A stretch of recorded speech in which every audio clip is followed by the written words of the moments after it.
Oke, selamat pagi anak-anak. Halo, good morning. Apa kabar? Ya, semoga kalian dalam keadaan sehat dan tetap semangat ya, meskipun dalam masa pandemi COVID-19 ini. Apakah kalian sudah siap belajar? Sudah memakai seragam? Oke, jangan lupa siapkan alat tulis ya. Nah, untuk memulai pelajaran ini, mari kita berdoa bersama. Let us pray together. Thank you, Jesus, for bringing us here safely. Now we want to study. Please let us to be good boys and good girls. In Jesus' name we pray. Amen.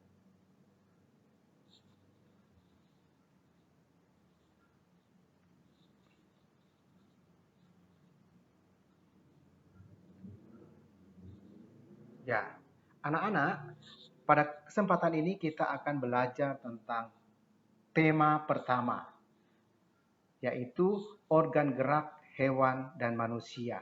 Apa sih organ gerak hewan dan manusia? Apa saja organ gerak yang terdapat pada manusia dan hewan? Nah, kalau kalian perhatikan gambar yang ada di layar, kalian melihat ada seekor burung yang terbang, kemudian ada seekor kupu-kupu, lalu ada sejumlah manusia, ada anak-anak dan juga orang tua sedang berjalan.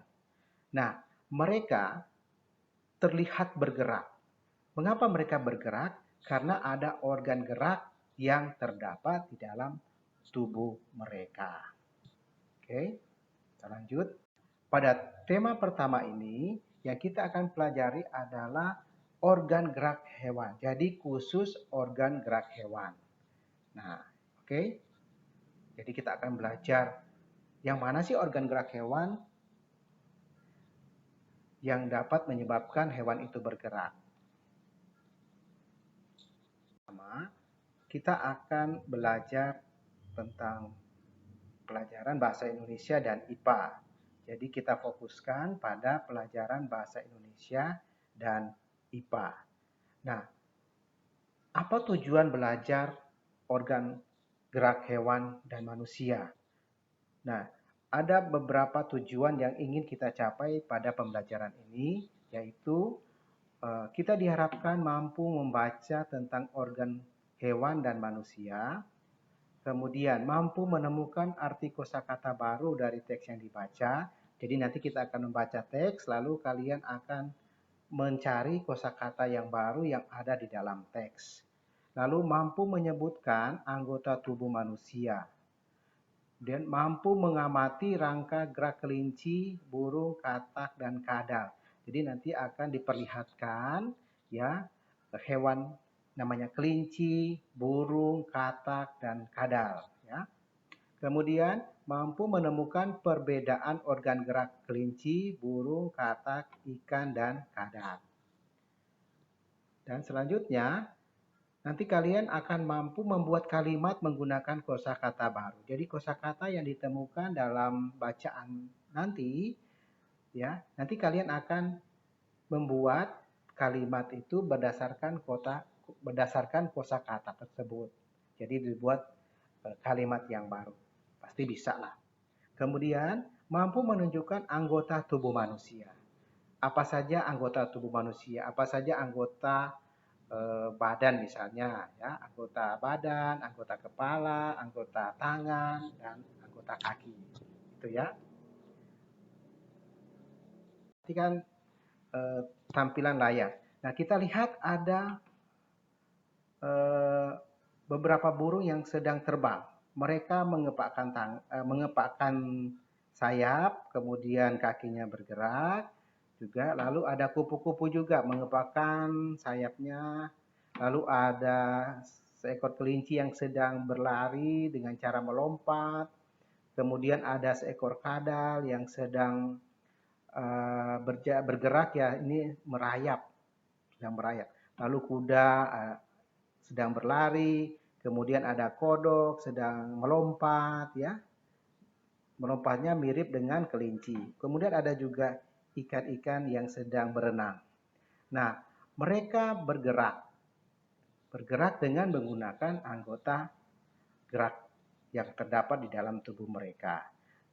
Ada mereka burung bergerak supaya terbang, ikan berenang, katak melompat, kuda berlari, kupu-kupu terbang dan sebagainya. Nah, mereka bisa berpindah tempat karena ada anggota gerak.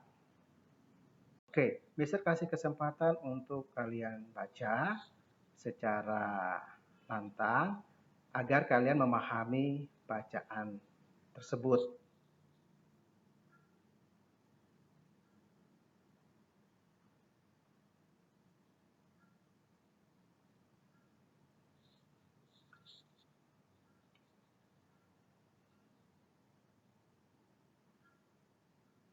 Ya. Oke, sudah selesai? Ya, kita lanjutkan ya. Tadi kita telah membaca bagian tubuh kita. Nah, ini akan ditampilkan kembali bagian-bagian tubuh kita seperti yang tampil di gambar ini. Ya, kalian amati saja, kemudian kalian perhatikan nama bagian tubuh kita yang ditunjuk oleh anak panah. Kemudian di situ sudah ada namanya, misalnya rambut ya yang warna hitam ini, kemudian mata, ada hidung, mulut, dada, perut, paha, lutut, ada jari kaki, tumit, betis, kemudian ada kaki, ada jari tangan, ada lengan, ada tangan, ada lengan, ada punggung, ada pundak, ada leher, ada telinga. Ini adalah bagian tubuh kita. Oke? Ya. Mari kita mengamati organ gerak hewan. Nah, apa gambar ini anak-anak? Ya, bagus, kelinci. Nah, kita akan melihat susunan rangka kelinci. Rangka kelinci atau rangka itu berbentuk tulang. Nah, tulang ini sangat penting bagi tubuh kita untuk menegakkan tubuh. Jadi supaya tubuh kita atau badan kita bisa berdiri tegak, tidak loyo, ya, tidak jatuh, ya. Jadi rangka ini untuk menegakkan tubuh kita dan juga untuk memberi bentuk tubuh kita, ya. Kalau misalnya rangka tulangnya kecil ya nanti badannya menjadi kecil. Itu seperti itu. Oke, nah sekarang kita lihat organ gerak hewan khususnya kelinci. Nah, ini ada gambar kelinci lalu yang ditunjukkan anak panah ini adalah rangka-rangkanya, ada tulang-tulangnya. Kita lihat tengkorak sini ada tulang leher, ini yang tulang leher ya. Kemudian humerus, ulna, radius, tulang kaki depan, tulang kaki belakang, tulang pubik, ada tulang ekor, tulang panggul, tulang pangkal paha, tulang ruas belakang ini. Nah, ini adalah susunan rangka kelinci. Berikut, ini adalah susunan rangka tulang burung. Apa namanya? Burung merpati. Nah, sama ada tengkorak, ada rongga mata, ada rahang, ada tulang leher, ada tulang rusuk, ada tulang dada, ada tulang kering, ada tulang jari kaki, ada tulang telapak kaki, ada tulang paha sini, ada tulang panggul, ada tulang humerus, ada tulang radius, ada tulang ulna, kemudian ini ada sayap, lalu ada tulang sayap. Nah, ini adalah susunan tulang yang terdapat pada burung merpati. Ya, oke, mari kita perhatikan organ gerak hewan khususnya katak. Nah, ini ada susunan rangka katak. Ya, ada tengkorak, ada ulna, ada radius, ada humerus, ada ruas jari, ada tulang ekor, ada tulang pangkal paha, ada mata kaki, ada tulang paha atas, ada prosesus tulang belakang, ada ruas tulang belakang, ada tulang belikat, ada rongga mata. Nah, ini adalah susunan rangka tulang katak. Oke, kita lanjutkan. Ini apa? Gambar? Ya, gambar ikan. Nah, ini adalah susunan rangka ikan, ya. Ini susunan rangka ikan, itu ada tengkorak, ada rongga mata, ada tulang belakang, ini tulang belakangnya. Kemudian ada sirip punggung, ya.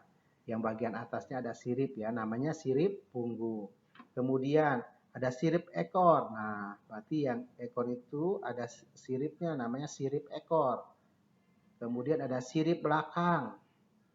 Kemudian ada sirip perut. Lalu ada tulang rusuk. Ada sirip dada, ada rongga insang, ya, rongga insang. Jadi ikan itu memiliki berapa sirip? Kita hitung. 1. Sirip punggung. 2. Sirip ekor. 3. Sirip belakang. 4. Sirip perut. 5. Sirip dada.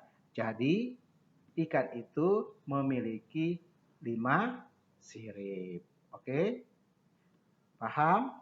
Sudah pernah melihat kadal? Misalnya kalau kalian berjalan-jalan di jalan atau di lapangan, lalu ada seekor hewan tiba-tiba berlari. Nah, kalau tidak pernah atau pernah melihat cicak, ya, itu mirip. Cicak sama kadal mirip. Ya, bentuk tubuhnya hampir mirip. Nah, kita lihat tentang susunan rangka kadal.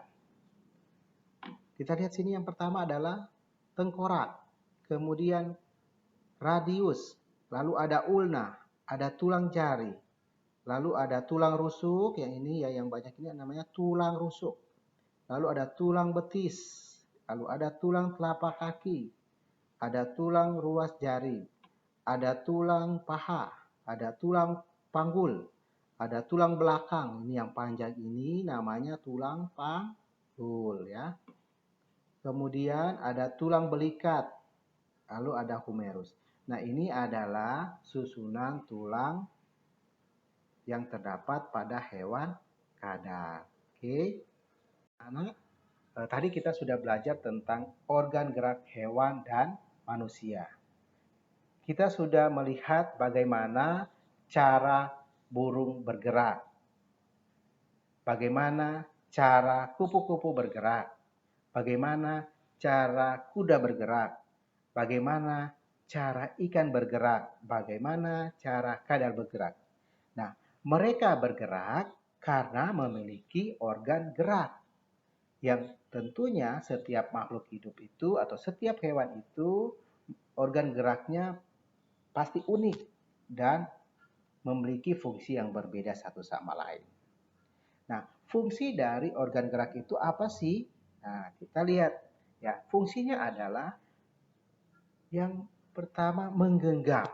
Jadi, misalnya tangan, organ gerak pada manusia misalnya anak-anak, kita sudah belajar tentang organ gerak. Organ gerak itu seperti yang Mister katakan tadi adalah anugerah dari Tuhan. Untuk itu kita patut bersyukur kepada Tuhan karena Tuhan memberikan kita organ gerak yang sempurna, yang baik, yang berfungsi baik kita dapat sehingga kita dapat melakukan sesuatu. Dan kita juga harus menjaga organ gerak ini supaya tidak mengalami sakit, ya. Oke, anak-anak, sampai di sini dulu pembelajaran kita.